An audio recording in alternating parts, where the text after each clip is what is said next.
नमस्कार, सत श्री अकाल, आदाब। मैं दोबारा ਅੱਜ ਅਸੀਂ ਆਇਆ ਫੋਰਟਿਸ ਦੇ ਇੱਕ ਡਾਕਟਰ ਨੇ, ਗਾਇਨੋਕੋਲੋਜਿਸਟ ਨੇ, ਜਿਵੇਂ ਪੰਜਾਬੀ 'ਚ ਕਹਾਂ ਤਾਂ ਜਿਹੜੀਆਂ ਔਰਤਾਂ ਨੇ, ਲੇਡੀਜ਼ ਨੇ, ਉਹਨਾਂ ਦੇ ਡਾਕਟਰ ਨੇ। ਇਹ ਸਿਰਫ ਡਾਕਟਰ ਉਹ ਨਹੀਂ ਹੈ ਜਿਹੜੇ ਦਵਾਈ ਦਿੰਦੇ ਨੇ, ਇਹ ਡਾਕਟਰ ਹੈ ਜਿਹੜੇ ਵੱਡੀਆਂ ਵੱਡੀਆਂ ਪ੍ਰੋਬਲਮ, ਜਿਹੜੀਆਂ ਉਹ ਜਿਹੀਆਂ ਪ੍ਰੋਬਲਮ ਜਿਨ੍ਹਾਂ ਨੂੰ ਦੱਸਦੇ ਹੋਏ ਆਪਾਂ ਡਰਦੇ ਹਾਂ, ਉਹ ਪ੍ਰੋਬਲਮ ਜਿਹੜੀਆਂ ਛੋਟੀ ਕੁੜੀਆਂ ਛੋਟੀਆਂ ਬੱਚੀਆਂ ਦੇ ਵਿੱਚ ਆ ਜਾਂਦੀ ਹੈ ਤੇ ਆਪਾਂ ਇਗਨੋਰ ਕਰ ਦਿੰਦੇ ਹਾਂ ਕਿ ਕਿੱਥੇ ਜਾਵਾਂਗੇ, ਕਿਹਦੇ ਨਾਲ ਗੱਲ ਕਰਾਂਗੇ। ਕਈ ਵਾਰੀ ਮਾਂ-ਬਾਪ ਝਿਜਕਦੇ ਨੇ, ਸ਼ਰਮ ਵੀ ਮੰਨਦੇ ਨੇ ਕਿ ਕੀ ਗੱਲ ਕਰਾਂਗੇ, ਕੀ ਪ੍ਰੋਬਲਮ ਹੈ।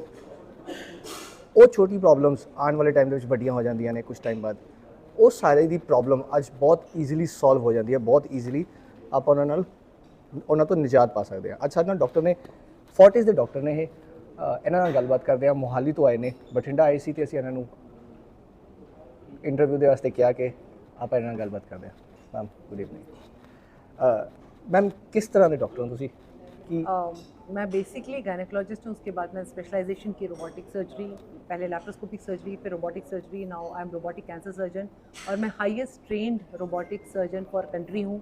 मेरी हाईएस्ट ट्रेनिंग है, मेरे अलावा कोई और सर्जन के पास वो ट्रेनिंग नहीं है। मैम ਤੁਹਾਡਾ ਨਾਮ Swapna? Doctor Swapna Mishra. Okay, so doctor Mishra तो पूछते हैं, हिंदी से गल करते हैं।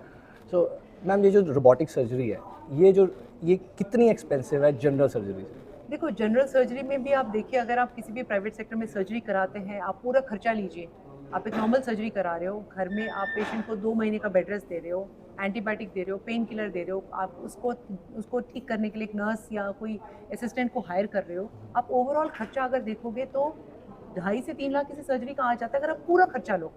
मैं आप बोल रही हूँ कि सर्जरी कराओ रोबोटिक, जो आपका 2 से 2.5 लाख में होता है। 24 घंटे में पेशेंट घर चल के जाता है, एंटीबायोटिक की कोई ज़रूरत नहीं, हफ्ते में नौकरी पे जाता है। तो अगर लॉन्ग टर्म खर्चा देखो तो रोबोटिक का खर्चा तो नॉर्मल जनरल सर्जरी से भी सस्ता हो गया। ये क्वेश्चन मैंने आपसे इसलिए फर्स्ट पूछा कि सबसे पहले प्रॉब्लम ये आती है कि जितना बड़ा डॉक्टर, जितनी बड़ी सर्जरी, जितना बड़ा नाम, लोगों को लगता है खर्चा उतना ज़्यादा होगा।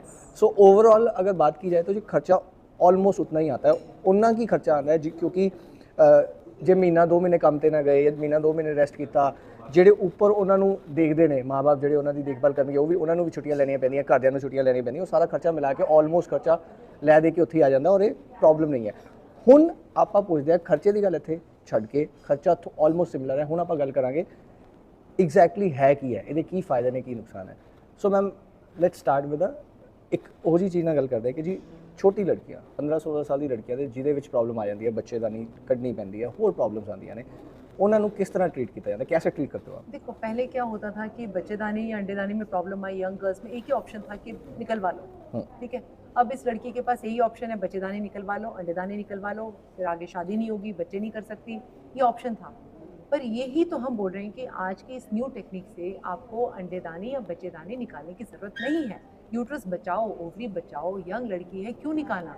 टेक्निक है, अवेलेबल है। इस टेक्निक से आप सारे के सारा डिजीज़ निकाल सकते हो, बीमारी निकाल सकते हो, बिना बच्चेदानी को निकाले, बिना अंडेदानी को निकाले। बिकॉज यही 16 साल की लड़की ने 25-26 साल में शादी करनी है, आगे प्रेगनेंसी करनी है, फैमिली देखनी है, उन सब चीज़ों के लिए उसके ऑर्गन को बचाना ज़रूरी है, जो सिर्फ रोबोटिक टेक्निक से पॉसिबल है। मैम कितनी देर का प्रोसीजर होता है सर्जरी करने में? अगर आप ओपन सर्जरी करने में अगर घंटा लगता है तो रोबोटिक में भी 1 से 1.5 घंटा लग जाता है सर्जरी करने में। और कितनी जल्दी डिस्चार्ज होता है, घर चला जाता है पेशेंट? अगर आप बिलीव करोगे तो 12 घंटे के अंदर पेशेंट चल के वॉशरूम जाता है, 24 घंटे के अंदर अपना खाना खा के चल के घर जाता है। ना उसको कोई एंटीबायोटिक की ज़रूरत होती है और नॉर्मल एक क्रोसिन की tablet is the only pain killer जिस पे वो बिल्कुल ठीक रहता है। मैम जनरली ना ये बोला जाता है कि जब कहीं पे भी कैंसर होता है या अगर हम कहें कि स्टोन होते हैं, जो पथरी बोलते हैं, वो बोलते हैं कि दोबारा बन जाती है, जनरली रीअकरेंस हो जाती है, दोबारा बन जाती है। तो रोबोटिक सर्जरी और उस दूसरी सर्जरी में क्या ये सेम है, सिमिलर सिस्टम है या कुछ अलग है? रोबोट का क्या एडवांटेज है? कोई भी चीज़ अगर मैंने आपको बोली, जो चीज़ नॉर्मल दिख रही है, सपोज ये मेरी उंगली ये है और मुझे सर्जरी के दौरान यही दिख रही है, तो मैं इतना ही सर्जरी करूंगी। यही उंगली अगर मुझे ये दिख रही है तो मेरी सर्जरी ज़्यादा बेटर होगी। रोबोट आपको 20x जूम व्यू देता है, आपको 3 डायमेंशनल व्यू देता है, तो आपकी सर्जरी ज़्यादा प्रिसाइज होती है। जब आपका सर्जरी प्रिसाइज होता है, आपका ट्यूमर रिट्रैक्शन रिमूवल ज़्यादा अच्छा होता है, तो आपके रिकरेंस कम होते हैं। तो रोबोटिक सर्जरी में देखा गया है कि लैप्रोस्कोपिक वर्सेस जनरल सर्जरी में रोबोटिक सर्जरी के रिकरेंस रेट सबसे कम होते हैं, क्योंकि आप बहुत प्रिसाइज सर्जरी करते हो, सही ढंग से ट्यूमर निकालते हो, सही ढंग से इलाज करते हो। सो अगर मैं सही समझ रहा हूँ तो आपने ये बोला कि जो मुझे समझ आ रही है कि जब रोबोट करता है तो आप बिल्कुल उतना ही पीस निकालते हो, अगर आम सर्जरी उसमें ज़्यादा निकालना पड़ता है। रोबोट आपका जो ट्यूमर का जो स्प्रेड आउट है वो अच्छे ढंग से दिखाता जी। है। एक अगर मैं आम सर्जरी करूं कि मेरा कोई ट्यूमर है वो वहां का वहां दिख रहा है, रोबोट मुझे उसके आसपास का स्प्रेड भी दिखा देगा। सारा दिखा तो देगा। मेरा रिमूवल जो एरिया है वो ज़्यादा बेटर होगा एज कम्पेयर कि मैं दूरबीन वाली सर्जरी या मैं ओपन सर्जरी करूँ। लिम्फ नोड्स के ऊपर कितना ज़्यादा इफेक्टिव है, ये कितना ज़्यादा काम करता है? ये सबसे इंपॉर्टेंट है। अगर आप कैंसर सर्जरी करो, सबसे इंपॉर्टेंट है कि लिम्फ नोड कितना निकाल रहे हो। मैं ओपन सर्जन थी कैंसर, फिर मैं बनी लैप्रोस्कोपिक, फिर मैं बनी रोबोटिक। ओपन सर्जरी मेरा लिम्फ नोड क्लियरेंस होता था 60 to 65% which is world wide proven. Laparoscopy में मेरा बना 70 to 75%। रोबोट से मेरा lymph node clearance is 90%। Okay, so 90% lymph nodes हम क्लियर आउट कर देते हैं। क्लियर आउट कर देते हैं। और जो बाकी बच जाते हैं उनका क्या? माइक्रोस्कोपिक है, जो तुम्हारे अगर लिम्फ नोड्स पॉजिटिव आते हैं, आप अकॉर्डिंग टू द स्टेजिंग आप पेशेंट को रेडिएशन या कीमो देते हैं। सो 90% अगर lymph node clearance is a very high clearance. कोई भी सर्जरी आपका 100% क्लियरेंस नहीं देती, क्योंकि आंखों से जो चीज दिख सकती है वही निकाल सकते हो ना। जो सेल आपको दिख ही नहीं रहे वो कैसे निकालोगे? पर उसमें भी रोबोटिक आपको एक लैप्रोस्कोपिक या ओपन से ज्यादा बेटर क्लियरेंस देता है। Okay, so my another question is कि आपकी जो टेक्निक है this is only for gynaecologist या आप बाकी भी है, बाकी भी बिल्कुल, ये अवेलेबल है? Technique robot is for every surgery. चाहे जनरल सर्जरी यूज कर सकता है, हेड एंड नेक कैंसर वाले यूज कर सकते हैं, थायराइड में भी होती है सर्जरी, बेराटिक सर्जरी होती है, किडनी वाले डॉक्टर्स की सर्जरी करते हैं, ट्रांसप्लांट रोबोटिक होता है। ये तो हर स्पेशलिटी यूज करता है। ओके, अगर मान लीजिए कोई पेशेंट आपके पास आता है, उसको मोहाली आना पड़ेगा आपके पास?